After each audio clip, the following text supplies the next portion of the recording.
Oh, yeah. Shorty. Oh, Lord. We don't have this stuff. This stuff was sold with this car. Who sold it? Police did. Jesus. It's a long Well- story, but I'll tell you. Okay. He says it shouldn't happen again. No.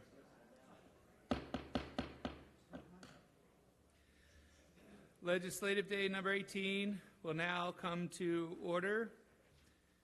Please rise for a moment of silent meditation, and I do want to particularly think about the innocent victims recently with that deadly shooting in Towson as well. In Texas. What did I say, Towson? Texas.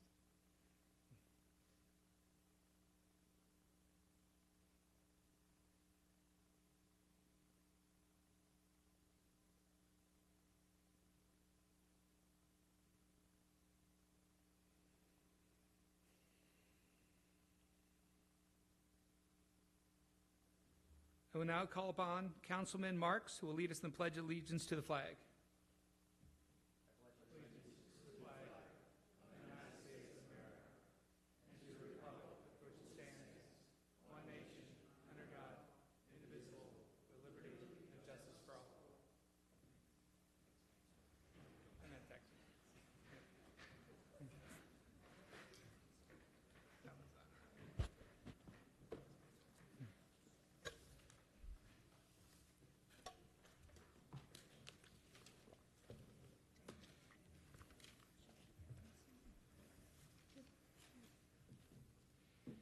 All right, the report of the Baltimore County Charter Review Commission. In 2015, this council passed Bill 12-15 to amend the charter and authorize the Charter Review Commission. The charter amendment was passed by county voters in 2016. And, general election. In February, passed Resolution 16-17 and established the first legally mandated Charter Review Commission. Together with the county executive, we appointed the 11 members of the commission. We charged them with the task to carefully review the provisions of the county charter and to make recommendations for changes that would improve the efficiency and operations of county government. This was a very timely endeavor since the last Charter Review Commission had only taken place 27 years earlier. Now that their work is complete, my colleagues and I are eager to receive the commission's final report. I also want to thank the commission members and the staff for their service and their hard work that has gone into the last 9 months. I now call on the Commission Chair, the Honorable Ted Venetoulis, and former Baltimore County Executive, to present the Commission's final report and recommendations. Good evening, Mr. Venetoulis. Good evening.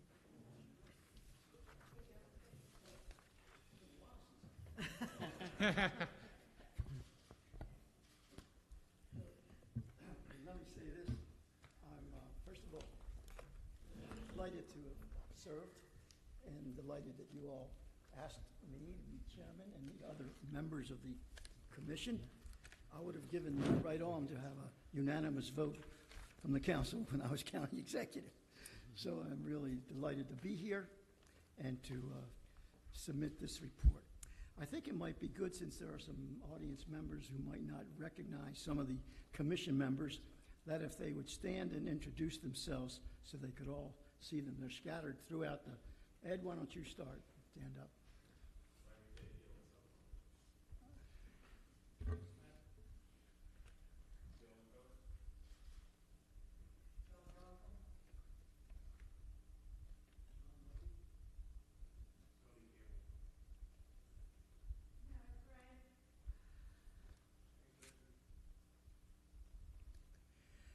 Mr. Chairman, it was a pleasure working with them.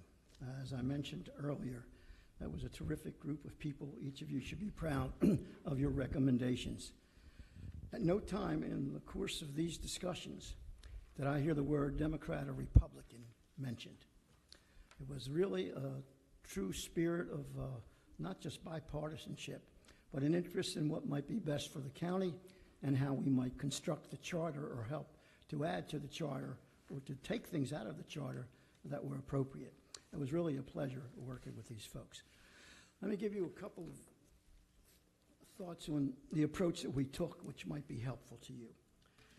First of all, our main issue was, one of the main issues was transparency. We felt that it was important that whatever we did was transparent, that it was open in the public. We had 11 people on the commission. There was no executive committee. We did not have subcommittees. We all worked together as a group and dealt with all of the issues together as a group. We had our hearings spread out across the county. The public was invited to all of the meetings. There were no executive sessions where we brought a small group together to decide issues. We created the staff created a website where all of our deliberations were on, the minutes, the debates, the discussions, and the ultimate work. So the public had plenty of opportunity to participate and to see what in effect we were doing. Transparency was one of the major issues that we examined, that we thought we would operate under. The second was the idea that our charter is a constitution of the county, and that as a constitution, we looked at it that we had to be very careful what to do. I recall the words of Alexander Hamilton in constructing our national constitution, that a constitution should say what it needs to say, and that's all. The rest is up to the public. Now, don't hold me on that. It may have been Hamilton in the federal papers, or it may have been Hamilton the play with the hip-hop lyrics. I'm not quite sure where I got that, okay? So if you look it up, let me know. In any event, it was the view that we thought that this was a very delicate instrument and it should be approached that way. So we, in proceeding, one of the concepts was the concept of unintended consequences, that we didn't want to do something and then realize after we did it that the consequences were so severe. So if you said, well, we had to amend and change this, what are the ultimate consequences of that? So we just did not discuss what it was we were doing, but also trying to look down the road a little bit and see what might happen if we did that. We were also cognizant that in the end, you folks are going to make the decisions. Whatever we recommend is a recommendation. You're going to have to take that, play with it, use it, deploy it, change it, and then get it to the voters who will ultimately make the decisions. So we were quite cognizant of that.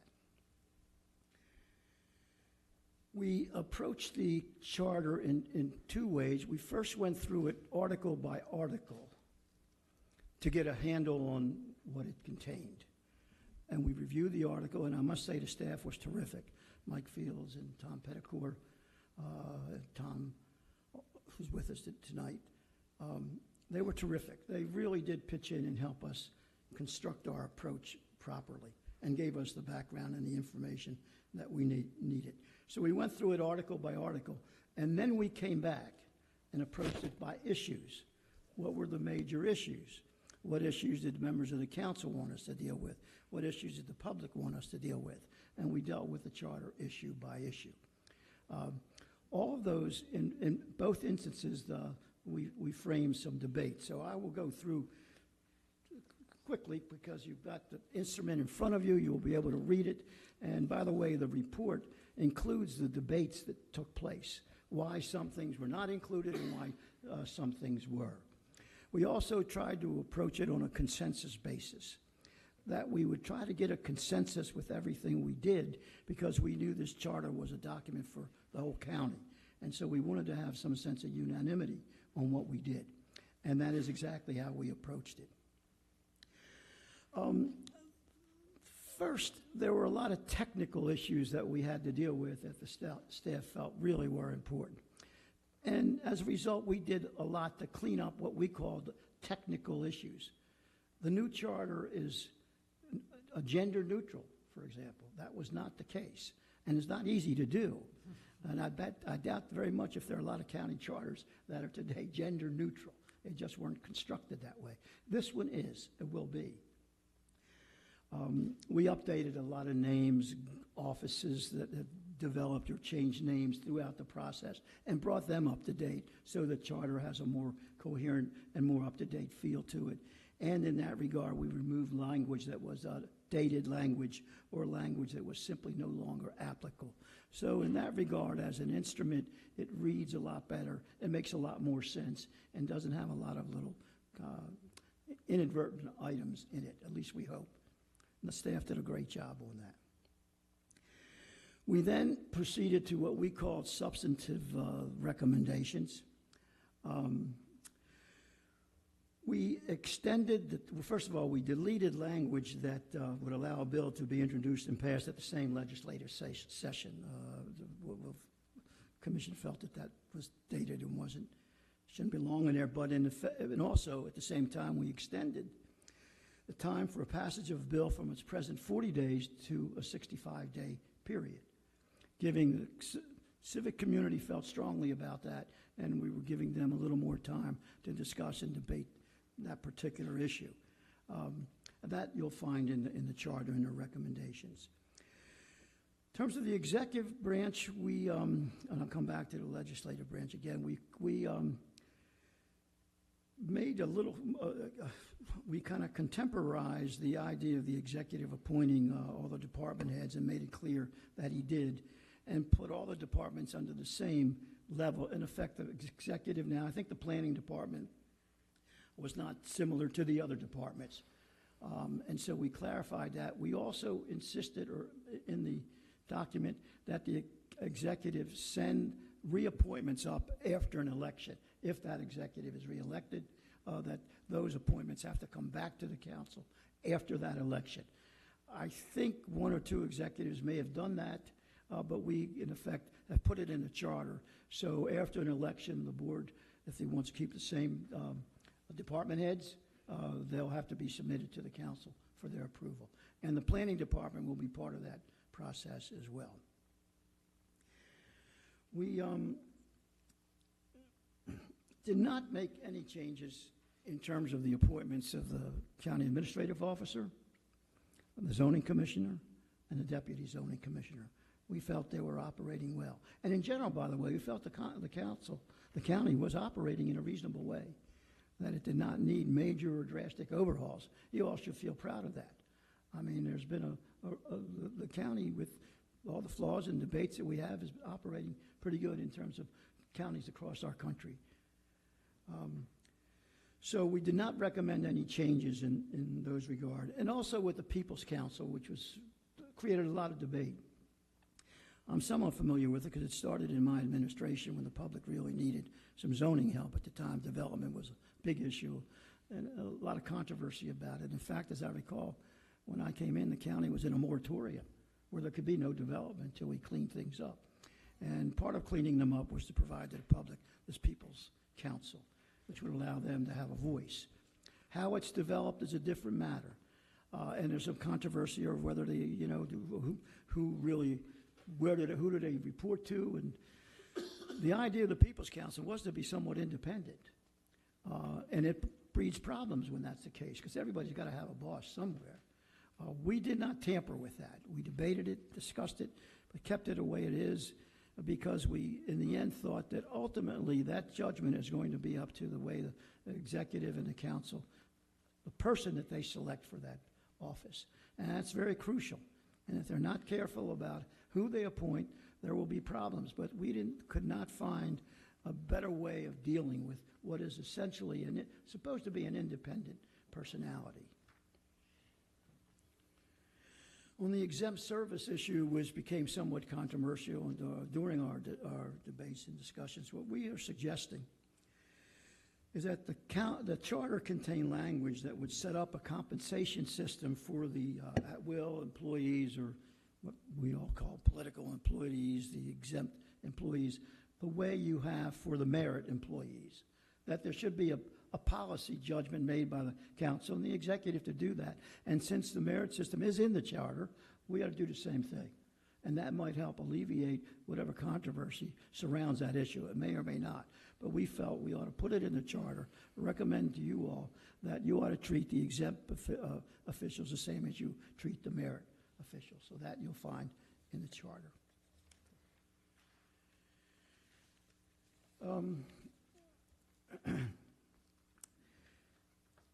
I mentioned legislation change from 40 to 65 days. Again, was really an issue that the citizens of the community can take credit for that, because they really argued hard for it and didn't want to. They did feel they needed more time, and I think you ought to take that into account when you look at the charter and look at that particular recommendation. The separation of the executive and legislative branches, that's also very ticklish. The general consensus was that the county seems to be operating pretty well. Should we give the council more power? Should we give the council the power to add to the county executive's budget?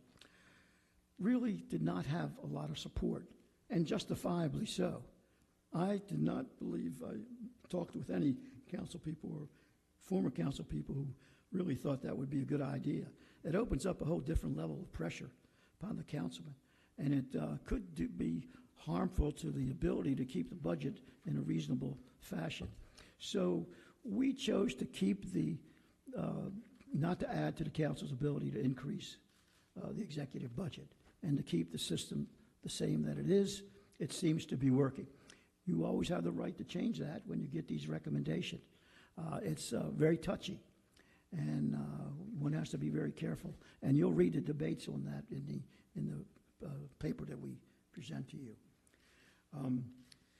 The same was for the expansion of the council, also a very, very hotly debated issue. And by the way, there was total freedom of debate. Everybody pitched in. Everybody had great ideas. And everybody was reasonable when we were seeking for a consensus, a compromise, or some kind of solution to a problem. We chose not to increase the size of the council. There was a lot of merit to doing it. The council has grown sufficiently, grown a lot. Our view was that the council seems to be operating well. I can tell you having an 11-person group was really almost like a 7-person group. The group, the right size is important. We had no subcommittee meetings. We had no executive sessions. We could operate. Everyone was in on every discussion. And that was very, very helpful. We all came to the table knowing what everybody else knew. So we wrestled with whether we should increase the size of the council because of the growth in population. We decided not to do that.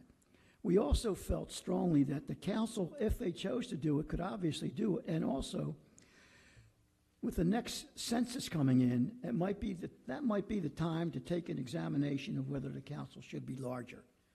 And maybe it will be at that time. And then that existing council can do it. You don't need a charter commission revision. You can simply have a group explore the idea of exploring the council, of expanding the council.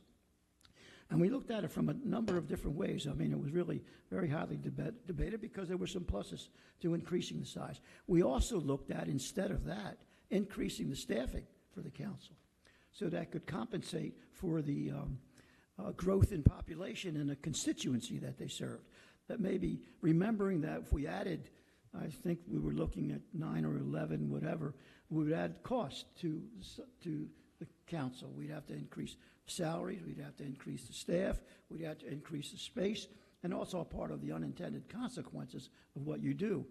But in that regard, we thought, well, maybe one of the solutions, if the council really felt it was too small for what we were doing, that they could add some staff members to the council. But again, that would be a policy issue, a legislative issue, something that you all could deal with. But I would certainly support that, about the other commission members, if the council felt that that was a necessity. Other than that, I think I guess the census comes in 2020, that we'll know what the size of the county is, and maybe at that point we'll think the population is such that the council should expand. So that's how we handled that issue. And I think that there are others, but I think if you read it, you'll see what, if you read the report, I think you'll see what we dealt with. I think they were the major things we dealt with. As I said, the county is functioning well. There was no sense that we had to overhaul the county. We had to overhaul the charter, even though it was 27 years. It had to be cleaned up. But the mechanisms of the county have been quite good. The county has a AAA rating. All of you should take credit for that. You've had it for many, many years. I might take a little credit since I got it first, but in any event, we should be proud of that and really proud of the way the government is operating. I've often said to people that I feel good about being the last county, that since I've been county executive, no county executive has been indicted. And I think that is a real tribute to where our county was a generation ago. And all of you should feel good about that. So I'd be happy to respond to any questions that you Great. might have. Thank you. Thank you, Mr. Venetoulas. Are there any questions or comments from the council for Mr. Venetoulas? Councilman Marks? Well, thank you. I was the sponsor of this legislation. Yes, that it was was. Thank you, unanimously David. passed by this council. It was a bipartisan document. It was approved by over 80% of the county's voters, and I think this is one of the most important things this council has done. I want to thank you for undertaking this. I think an automatic review of the county's mechanics is a good thing, and you've obviously have put a lot of work into this. Thank you, David, and thank you for sponsoring originally the bill. It's a good idea. Councilman Jones? Yes, I too want to thank you and the other commission members for all your hard work and dedication. I think, notwithstanding whatever happens in terms of what we accept or reject or what the voters accept or reject, it is important that we make this review, and I guess want to thank you very much for your hard work in doing it. Thank you. Thank you, Councilman. Councilwoman Allman? Yes, thank you so much for taking on the job as chair. That's always special, and we really do appreciate that. And thank you for holding the group together, for having some open and frank discussions. That's what we wanted, and we're very happy to hear that that's what happened. So thank you and all the commissioners for doing that. Thank you, Councilperson. Councilwoman Bevins? Thank you, Mr. Chair. I'd like to thank the chairman and all the members that served on the commission. Thank you for the countless hours that you spent traveling around Baltimore County to all 7 of our districts, and the transparency you promised, Mr. Venetoulas, and you surely delivered on that. So I want to thank everyone personally. Thank you, Councilman. Councilman Crandall? Thank you, Mr. Chairman. Mr. Venetoulas, thank you for your leadership on the commission. I also want to thank the members. The charter, I'm going to publicly admit that I have not read the whole charter, and I imagine there's a lot of folks here in the chamber that have not. Having read what I have read, it is not the most stimulating document to take to the beach for beach reading. So, Does not read like a novel, Councilman. So we really do appreciate the work, and I would like to say that I think that we should aspire to more than just not having the county executive be indicted. I think that we can do a lot better than that. But again, thank you for your work on this. As I mentioned to you all before, the members of this commission are all very busy professionals with families and other things going on in their lives, but I think every single one of them is involved in public service or service to a community or a Baltimore County entity, whether it's a school or a community group. So thank you for performing this service, and thank you for your service to Baltimore County in your other endeavors. Councilman Catch? Thank you, Mr. Chairman, and Ted, thank you so much for all the work you've done chairing this commission. And I want to thank the members of the commission for all their work. I've been through these code revisions in another body, and I told the leaders, I said, don't ever do that to me again. Don't ever do that. But I have just gone through it and read it while you were talking. I guess, sorry. That's how important my words were. And I just want to tell you that I am so excited about it, especially one recommendation that I've been advocating since I came here. And it's the one you describe as wanted by the people, by the constituency. And thank you very much, and thank you, the members of the commission. And Councilman Crandall? Thank you, Mr. Chair. I just one point that I wanted to get across for those that may be watching or see this on the Baltimore County channel, that the recommendations come from the commission. The council decides which recommendations that we want to take a vote on. If we vote, then ultimately, I don't know if this was clear in Mr. Venetoulos' talk, ultimately the voters will vote on any changes to the charter in the next election. So if the council approves a recommendation, it will be on the ballot during the next election.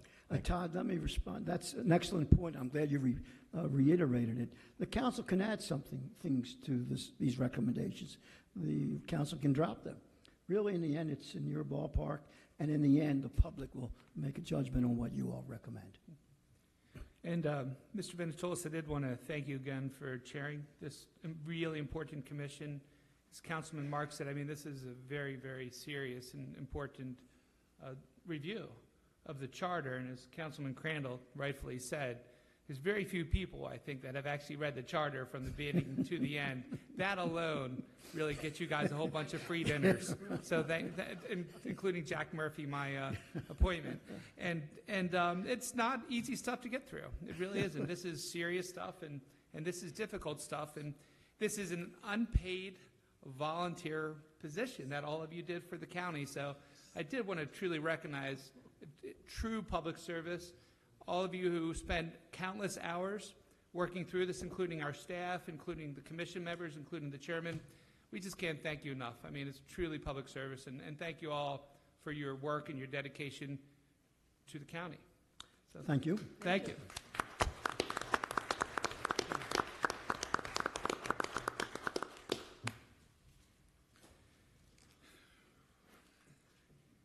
Okay. Is there a motion to approve the journal for the meeting of October 16, 2017? I'll move it. Second. There's been a motion and a second. All in favor? Aye. The journal is approved. Enrollment of bills. There are no bills for enrollment this evening. Mr. Secretary, will you now read all bills for introduction, please? Chair, there are 3 bills for introduction. 2 are at the request of the county executive. Bill 6917, current expense budget Maryland Children's Health Program. Bill 7017, current expense budget emergency management performance grant. And Bill 7117, sponsored by Councilman Jones, zoning regulations indoor shooting range. Council will now consider our bills for final reading and vote. Mr. Secretary, first bill, please. First bill is Bill 5817, Clean Energy Loan Program appraised value. And I do think we have Mr. Keith Dorsey here to come up to testify. And good evening, Mr. Dorsey.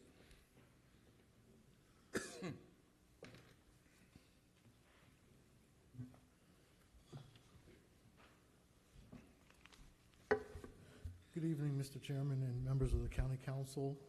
Bill 5817 is a bill to amend our Clean Energy Loan Program, often known as our PACE loan program. Last year, about this time, we passed the bill initially, and it provides for an opportunity to encourage businesses to provide enhancements to the property that will provide greater energy efficiency.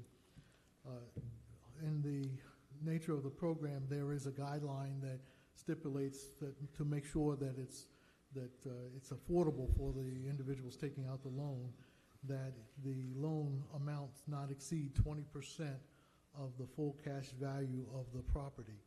The bill and the legislation was modeled after a similar bill in Montgomery County.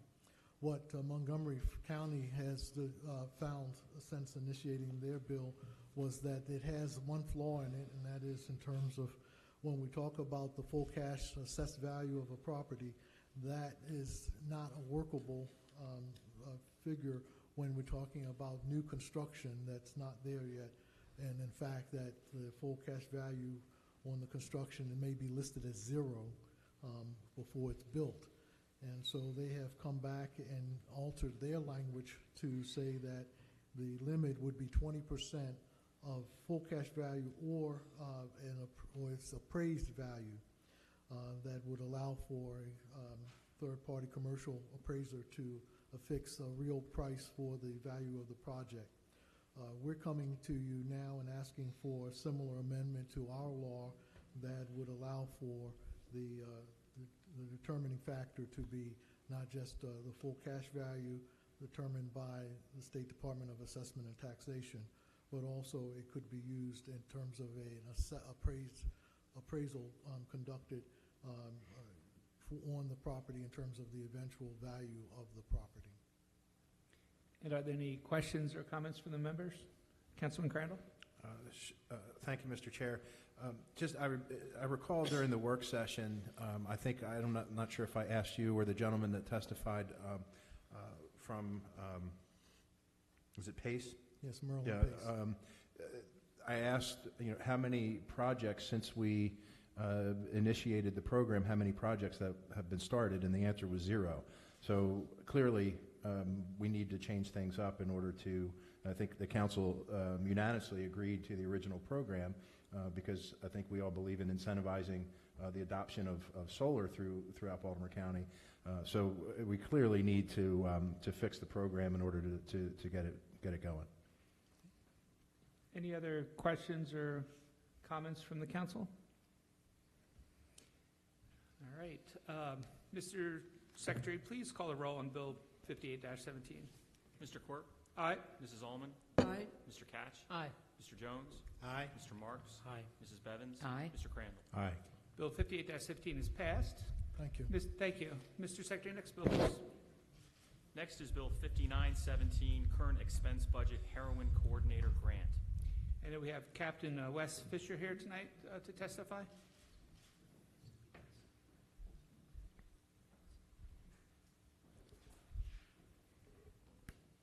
Good evening, Mr. Fisher. Good evening, Mr. Chairman and members of council. I'm here to speak on behalf of Bill 5917, the Heroin Coordinator Grant. It involves a grant from the state government in the amount of $52,020. As a result of that grant, $48,620 would be used for salary and benefits for a heroin coordinator.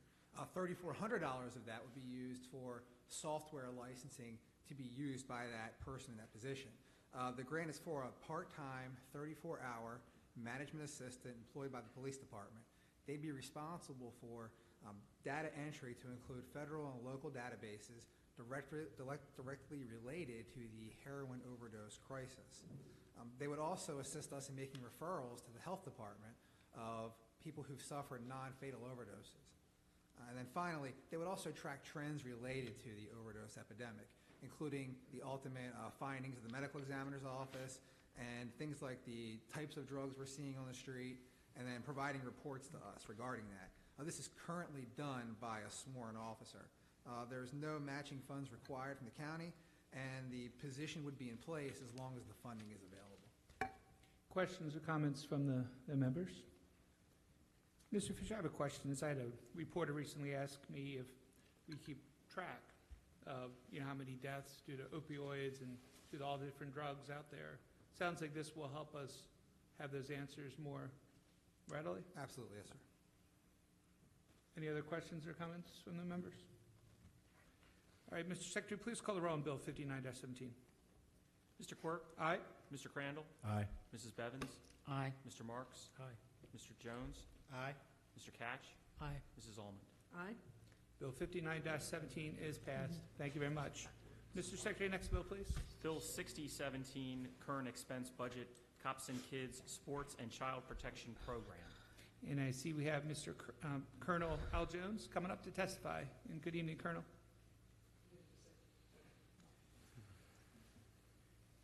Good evening, Council.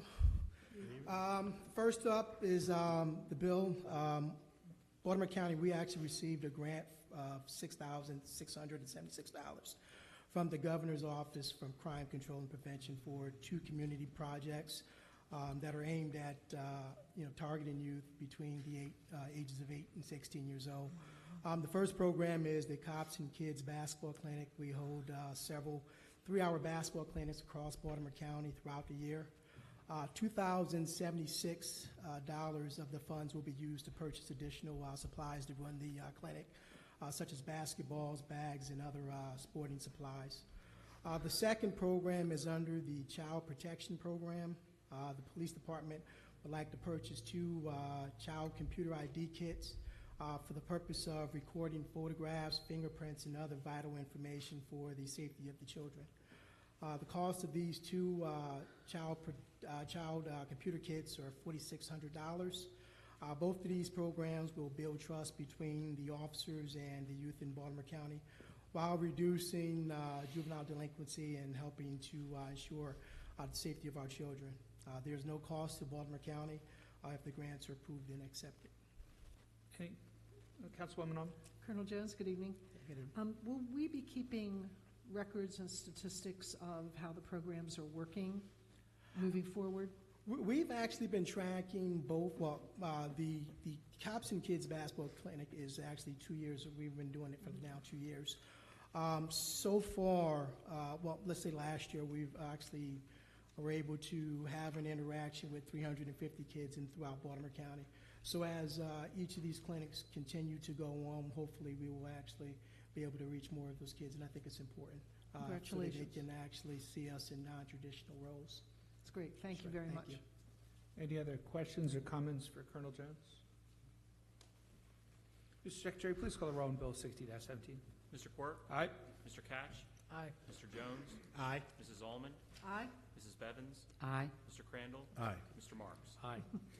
Bill 60-17 is passed. Thank you, Colonel Jones. Thank you. Mr. Secretary, next bill, please. Bill 6117, current expense budget, Student Healthy Weight Program. I see Kevin Reed coming to testify. A little hot in here today, isn't it, Mr. Reed? little sauna-like conditions, but I think we're all right. Good evening, Mr. Chairman, council members. The evening. administration is requesting a supplemental appropriation of federal funds of $10,000 passed through the Maryland Department of Health to the Student Healthy Weight Program. This is a new grant for the health department, and it will fund the salary and fringe benefits of a part-time, approximately 28-hour per month public health nurse to assist Baltimore County Public Schools in addressing obesity among elementary-aged children by providing workshops and consultations. This program is started about 2 years ago, and where pediatricians identified and referred elementary students to work with school nurses and physical education teachers to coordinate a school-based plan in collaboration with the healthcare provider and the family. The plan would include reviewing nutrition, physical activity logs, and electronics screen time awareness education. And this funding will enhance the referral process and best practices for engaging parents, schools, and children in obesity intervention methods. And are there any questions or comments for Mr. Reed on this? Mr. Chair, Mr. Reed, as I did in the work session, just wanted to thank you and your department for your help during the water outage that we had about a week ago. Hopefully you spread the word to Dr. Branch. I did. Okay, Yes. thank you very much. Thank you. I'll refrain from bashing Baltimore City today, though. Till Mr. Walsh comes up. And Mr. Reed, I do want to thank you for your work and the administration's work on this bill. It's clearly a great program. Any other questions or comments? All right, Mr. Secretary, please call the roll on Bill 61-17. Mr. Quirk? Aye. Mr. Jones? Aye. Mrs. Bevins? Aye. Mr. Marks? Aye. Mr. Crandall? Aye. Mrs. Allman? Aye. Mr. Catch? Aye. Bill 61-17 is passed. Thank you, Mr. Reed. Mr. Secretary, next bill, please. Bill 62-17, sponsored by council members Bevins and Marks, zoning regulations, agricultural operations, air cannons. And Mr. Secretary, I understand there's one amendment to Bill 62-17? There is one amendment in your books, Mr. Chair. This amendment would, in Section 2 of the bill, at the end, would add language that would allow the bill, and this is also sponsored by council members Catch and Bevins, that would allow the bill to expire, or in effect the change to the law would allow it to expire 2 years after the date of its enactment without further action by the county council. And is there any discussion on this amendment? Any questions about the amendment? Mr. Chairman, Councilman Katz? yeah, thank you very much. I want to first thank Councilwoman Bevins for working with the Farm Bureau and others and with me on this legislation. We all know about the right to farm legislation on the state level, and I think it might even be on the federal level. But this particular bill deals with air cannons, and it will restrict their usage to some extent. And this is because of one individual who insists on using this air cannon, shooting it off every 2 or 3 minutes. in Councilwoman Bevan's district. And the farmers are very concerned about this legislation, and I really appreciate Councilwoman Bevins for working with me and agreeing to sunset this bill in 2 years, and hopefully it will not be a problem in your area anymore. And again, thank you so much. Is there any other discussion on the amendment? Any other discussion with the amendment on the table? Okay, is there a motion to approve the amendment to Bill 62-17? I'll move it. Second. It's been a motion and second. Mr. Secretary, please call the roll on the amendment to Bill 43-17. Mr. Catch? Aye. Mrs. Bevins? Aye. Mr. Quirk? Aye. Mrs. Almond? Aye. Mr. Jones? Aye. Mr. Marks? Aye. Mr. Crandall? Aye. The amendment passes. Is there any other discussion on Bill 62-17 as amended? Yes, Mr. Chair, thank you. So I know it seems like we've been talking about air cannons forever because I had originally introduced the bill and then withdrew it, hoping that the farmer and the Farm Bureau could have mediation and come up with a resolution. That mediation took place and there was no resolution. So I feel that this bill would prohibit the firing of air cannons in certain RC zones within 500 feet of an adjacent residential dwelling between the hours of 10 p.m. and sunrise as defined by the National Weather Service. And the reason that's actually in the bill, the air cannon was going off every 3 to 5 minutes around the clock during planting season and harvesting. So it was very disruptive to the community. The community and the farmers have been living in the same area from the beginning of time, and this was never an issue until this past year. The bill would limit the time period in which the air cannon can be fired or discharged as part of an agricultural operation in certain RC zones. And the reason for the sunset, as Councilman Katz said, we believe that the 2 years will kind of set the tone. We didn't want to punish all farmers because of, so to speak, one bad apple. So we're hoping that this remedies itself. If not, we'll take a look at it again in 2 years. So I thank you for your bipartisan compromise that Councilman Katz and I worked on together, along with the communities and 2 community associations that also supported the bill, which was the Laurel Lee Beach Community Association and the Bird River Beach Community Association. And I don't believe anyone's here from the Farm Bureau this evening, but they came to 2 work sessions to talk to us about how this could or could not affect the farmers. So I just want to thank everybody that was involved. Is there any other questions or comments for Councilwoman Bevins or Councilman Katz? I did want to point out to Councilwoman Bevins, I know you spent a lot of hours, really tried to bring both sides to the table, really tried to get people negotiating. And I do think it's unfortunate that one farmer in particular, in my opinion, just quite simply wasn't being neighborly. And I do appreciate you and Councilman Katz working together on this in a very bipartisan fashion, which I appreciate. So I would say, is there a motion to approve Bill 62-17 as amended? I'll move So it. moved. Oh, second. There's been a motion and a second. Mr. Secretary, please call the roll on Bill 62-17 as amended. Mrs. Bevins? Aye. Mr. Marks? Aye. Mr. Quirk? Aye. Mr. Catch? Aye.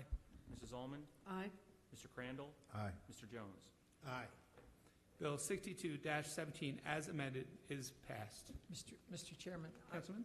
I just need to add that some of these cannon, the noise level is 125 decibels. That can cause physical damage to the ear. So this issue is important. Yeah, I just wanted to bring that out. Thank you. Thank you. All right, the council will now consider all fiscal matters. Extensive testimony was taken at the council's work session October 31st, 2017. The witnesses who testified at the work session are available to restate their testimony if needed. If a council member has any questions regarding a particular fiscal matter, that item will be discussed as a separate matter. I will now call upon the Secretary to read the cover letter for fiscal matters 2 through fiscal matters 11. Fiscal Matter 2 is an amendment to a contract with Schreiber Translation Incorporated for on-site interpretation services. Fiscal Matter 3 is an amendment number 2 to contract with Integrated Cellular and Molecular Diagnostics LLC. Fiscal Matter 4 is a contract with DSM Snow Removal Incorporated. Fiscal Matter 5 is a contract with Avid Services LLC, also snow removal. Fiscal Matter 6 is a contract with Life Insurance Company of North America, voluntary long-term disability. Fiscal Matter 7 is a contract with Metropolitan Life Insurance Company for basic and supplemental life insurance benefits. Fiscal Matter 8 is a contract with Classic Lawn and Landscape Incorporated, snow removal. Fiscal Matter 9 is a contract with CD Lawn Care, also snow removal. And Fiscal Matter 10 is a contract, 2 contracts for snow removal and de-icing services. And Fiscal Matter 11 is a contract of sale with Stephen L. Porter et al. For the acquisition of a parcel in Essex, Maryland, as part of the passive open space program. And are there any questions or comments from the council members on Fiscal Matters 2 through 11? Councilman Crandall? Thank you, Mr. Chair. Fiscal Matter 11 represents a significant open space investment in the 7th District on the Back River Neck. And I've advocated to various members of the administration for a couple years now to make such investments in our district. I think this is the first program open space investment in the 7th District since 2007, if I'm not mistaken. So I want to thank Ms. Grassi and her office and in the real estate office and the administration for what really amounts to a pretty big deal. 160 acres at $1 million is significant and welcomed on the Back River Neck. And I know that I've already heard from constituents that are very pleased with this acquisition. So nice work, Amy. Appreciate it. Thank you. Any other questions, comments on the fiscal matters? All righty. Is there a motion to approve Fiscal Matters 2 through 11? I'll move it. Second. There's been a motion and second. Mr. Secretary, please call the roll on Fiscal Matters 2 through 11. Mr. Quirk? Aye. Mrs. Ullman? Aye. Mr. Catch? Aye. Mr. Jones? Aye. Mr. Marks? Aye. Mrs. Bevins? Aye. Mr. Crandall? Aye. Fiscal Matters 2 through 11 are approved. We will now consider miscellaneous business. Mr. Secretary, first item, please. Mr. Chair, the first item is the public announcement of a contract that was awarded over $25,000 that was awarded by a process other than by formal competitive bid. It is required that that contract be announced at the next legislative session, the day following the award of the contract. There is one such contract with JWC Environmental Incorporated in the amount of $35,874. Mr. Secretary, next item, please.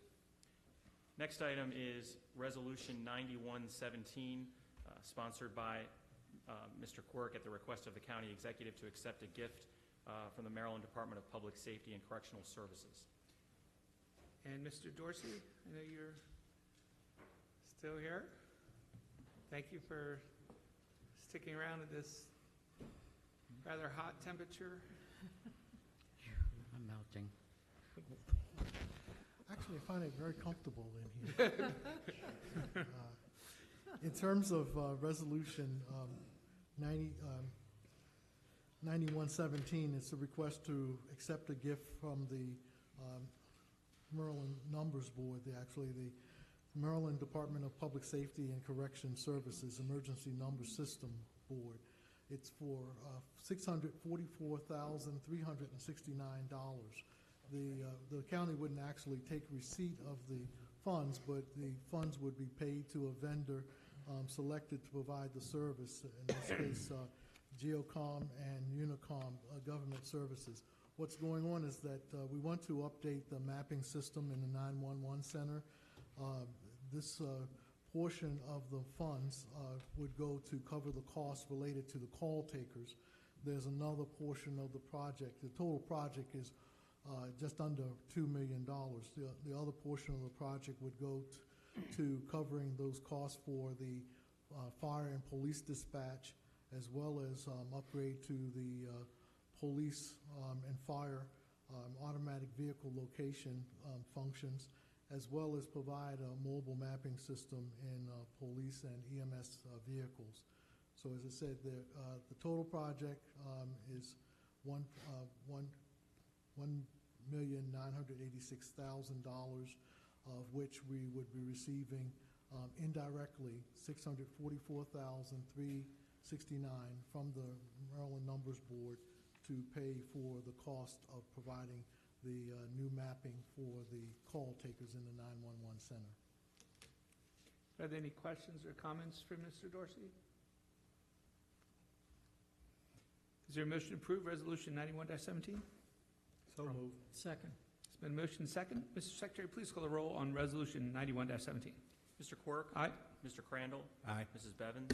Aye. Mr. Marks? Aye. Mr. Jones? Aye. Mr. Catch? Aye. Mrs. Ullman? Aye. Resolution 91-17 is passed. Thank you. Thank you, Mr. Dorsey. Mr. Secretary, next item, please. Resolution 92-17 is sponsored by Mr. Quirk and is a resolution to approve the refund of certain real property taxes collected from Derek Williams, who is entitled to an exemption from property taxes by reason of the exemption afforded to disabled veterans under state law. And it is my honor to move it. Is there a second? Second. Mr. Secretary, please call the roll on Resolution 92-17. Mr. Quirk? Aye. Mr. Catch? Aye. Mrs. Ullman? Aye. Mr. Marks? Aye. Mr. Jones? Aye. Mr. Crandall? Aye.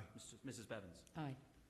Resolution 92-17 is passed. Mr. Secretary, next item, please. Resolution 93-17 is sponsored by Councilman Catch and is a resolution to approve the refund of real property taxes collected from Betty Crovo, who is entitled to an exemption from real property taxes by reason of the exemption afforded to surviving spouses of disabled veterans under state law.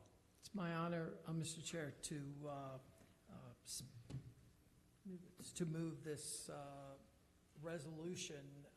I understand that the chairman knows the person. Yeah, it's definitely my distinct honor and to second this. I do know Betty Crover, who's the surviving spouse of Myron Milheiser, who died from mesothelioma. He was on a sub defending this country, and many of the people that were in the submarine with him many years back are now all unfortunately deceased. So I did want to definitely proudly second it. And Mr. Secretary, please call the roll on Resolution 93-17. Mr. Catch? Aye. Mr. Quirk? Aye. Mr. Marks? Aye. Mrs. Bevins? Aye. Mrs. Ullman? Aye. Mr. Crandall? Aye. Mr. Jones? Aye. Resolution 93-17 is passed. Mr. Secretary, next item, please. Next item, Mr. Chair, is Resolution 94-17, also sponsored by Mr. Catch, a resolution to approve the refund of property taxes collected from Rebecca Downey, who also by reason of surviving spouse is entitled to a refund under state law. Mr. Chairman, it's my honor to move Resolution 94-17. Second. It's been motioned second. Mr. Secretary, please call the roll on Resolution 94-17. Mr. Catch? Aye. Mr. Quirk? Aye. Mrs. Ullman? Aye. Mrs. Bevins? Aye. Mr. Crandall? Aye. Mr. Jones? Aye. Mr. Marks? Aye. Resolution 94-17 is passed. Mr. Secretary, next item, please. Resolution 95-17, sponsored by Mr. Councilman Jones, is a resolution to approve the refund of real property taxes collected from Kenneth Powell Sr., who is entitled to an exemption by reason of the exemption afforded to disabled veterans under state law. It's my pleasure to move the resolution. Second. It's been a motion second. Mr. Secretary, please call the roll on Resolution 95-17. Mr. Jones? Aye. Mr. Quirk? Aye. Mrs. Ullman? Aye. Mr. Crandall? Aye. Mrs. Bevins? Aye. Mr. Catch? Aye. Mr. Marks? Aye. Resolution 95-17 is passed. Mr. Secretary, next item, please. Resolution 96-17 is also sponsored by Mr. Jones. It's a resolution to approve the refund of certain property taxes collected from Charles E. Hare, who is entitled to a partial exemption from state and county property taxes by reason of the exemption afforded to blind persons under state law. It's my pleasure to move that resolution. Second. It's been a motion and second. Mr. Secretary, please call the roll on Resolution 96-17. Mr. Jones? Aye. Mr. Quirk? Aye.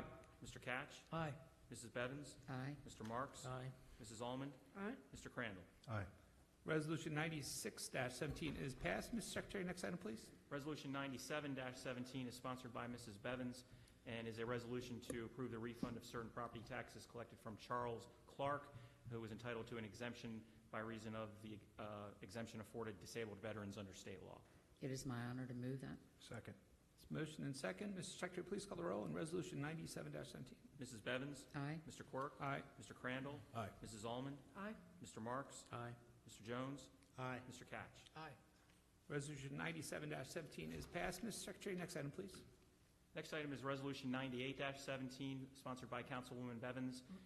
This is a resolution to approve the refund of property taxes collected from Dana G. West, who is entitled to an exemption by reason of being a disabled veteran under state law. I'm honored to move the resolution. Second. Been a motion and second. Mr. Secretary, please call the roll on Resolution 98-17. Mrs. Bevins? Aye. Mr. Quirk? Aye. Mr. Crandall? Aye. Mrs. Almond? Aye. Mr. Marks? Aye. Mr. Jones? Aye. Mr. Catch? Aye. Resolution 98-17 is passed. Mr. Secretary, next item, please. Next item, Mr. Chair, is a resolution, Resolution 99-17, sponsored by Mr. Quirk. This is a resolution for the Baltimore County Department of Health, as well as any other agencies it deems appropriate to look into the opioid crisis in Baltimore County and make recommendations to the council on possible legislation to combat this situation. And Mr. Secretary, is there any further business to come before the council? Mr. Chair. Councilman Crandall? Thank you. Mr. Bostwick, will you put me as a co-sponsor to Resolution Mr. 9917? Councilman Couch? Will you please add me as a co-sponsor as well? Yes, sir. Me too. Councilman Byer? Me as well? Unanimous? All council. And you And know, it's for introduction only this evening. and Mr. Secretary, I do want to say too, publicly, is this opioid issue that we're having, not only in this county, but in this entire country. The president has talked about it, the governor's been talking about it, our county executive has been talking about it. I know Councilman Crandall has mentioned it many times during public meetings, as well as all the members. And so I think there's a very strong will from the entire council. What can we do more? What should we be doing differently? What can we learn from other counties? And we look forward to the recommendations of the task force, spearheaded by Dr. Branch and the executive office and any other agencies that you think should be on this task force, to take a look at this whole issue and what else can we do. Councilman Crandall has mentioned safe zones. I know Anne Arundel County is doing different things. I think we can learn a lot from this. I know Councilman Crandall also has a booklet that we were looking at earlier on different practices that policymakers can consider. So this is something I think the entire county council is exceptionally vigilant when it comes to this issue and exceptionally concerned, because we're seeing this problem seem to be exponentially increasing everywhere. And so I do really think this is important and look forward to this one. Saying that, is there a motion to adjourn the meeting? So moved. Second. It's been a motion and second. All in favor? Aye. Meeting is adjourned. As is customary, anyone who's signed up prior to the meeting with the secretary is allowed up to 3 minutes to speak. Mr. Secretary, are there any speakers signed up for this evening? And I do see we have Mr. Dwayne Davis. If you would like, please come on up to 3 minutes to speak. It's good to see you, sir.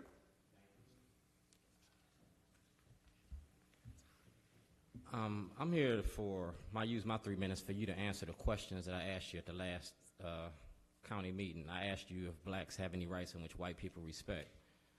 Y'all were talking about veterans. I'm an honorably discharged veteran. My father's an honorably discharged veteran. You turn around and look behind you, it says equality and liberty under the law is the foundation of the government of a free people. So if you are standing for those rights and you protecting veterans, then you as my council representatives need to answer the questions that I asked y'all about my rights and my property and my standing pertaining to my false imprisonment by Scott Schellenberger. Councilman Jones promised me an answer.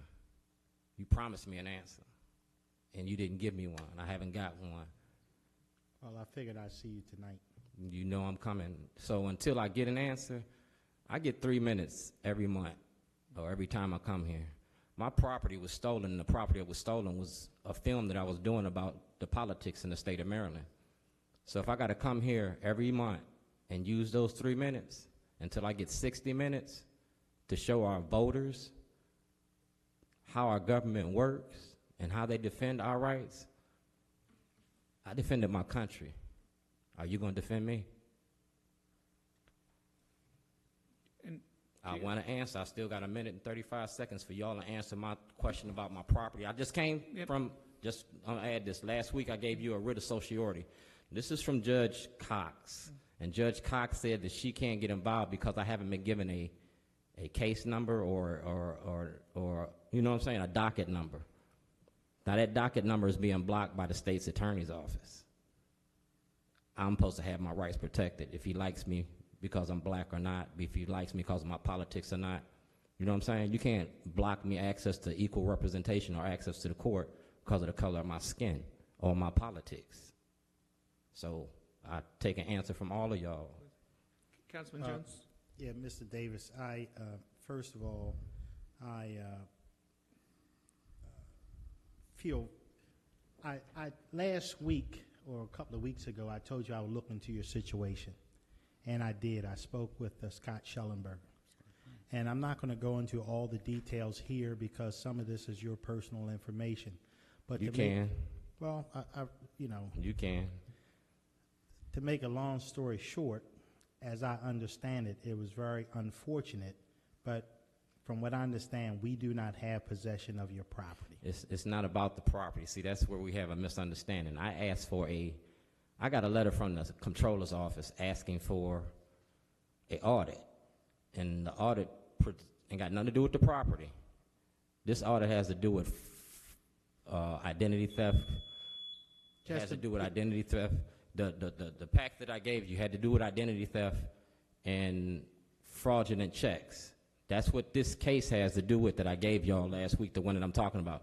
I know I ain't gonna never get my property back, but the property that they talking about was evidence for a case.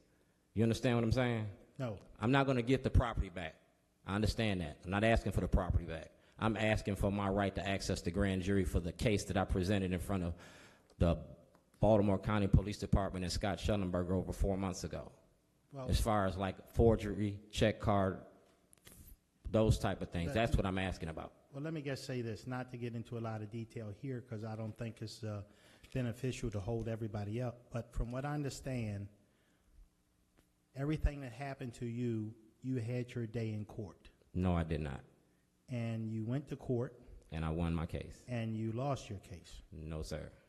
And to make a long story short, we don't have your property, and it's very unfortunate, and I really feel bad based on everything he told me, but it's an unfortunate series of events that occurred.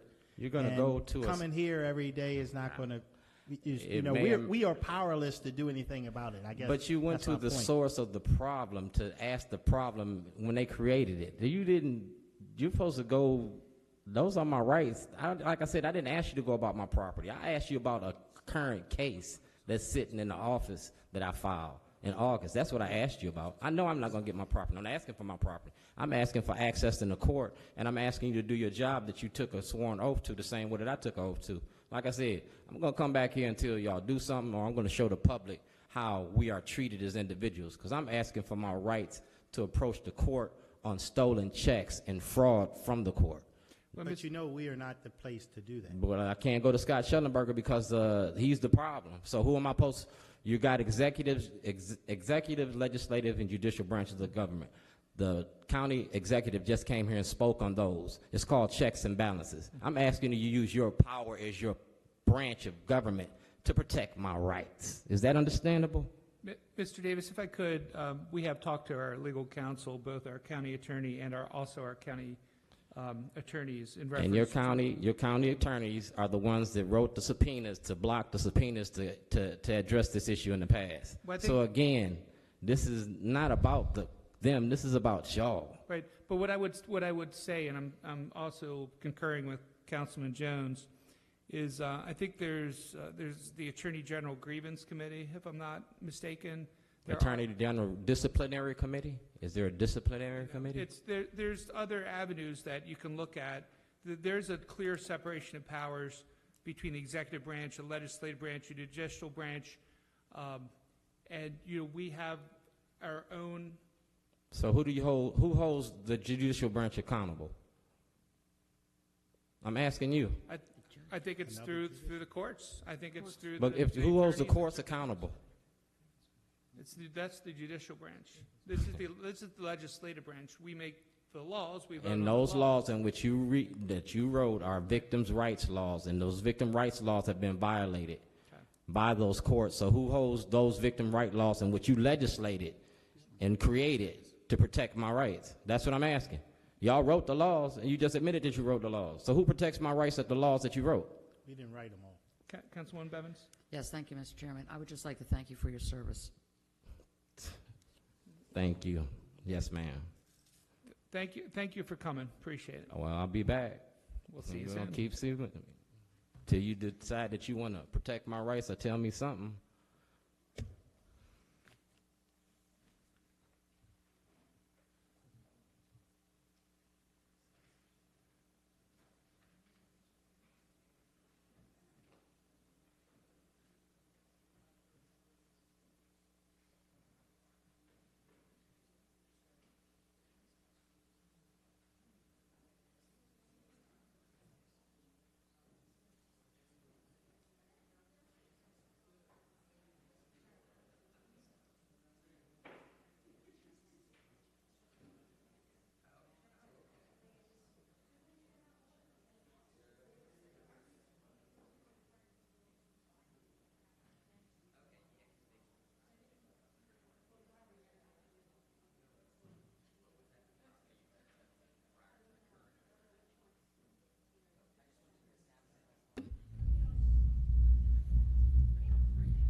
Could you hear it? I was like, it was my fan. All of a sudden, I was like, oh, that's me.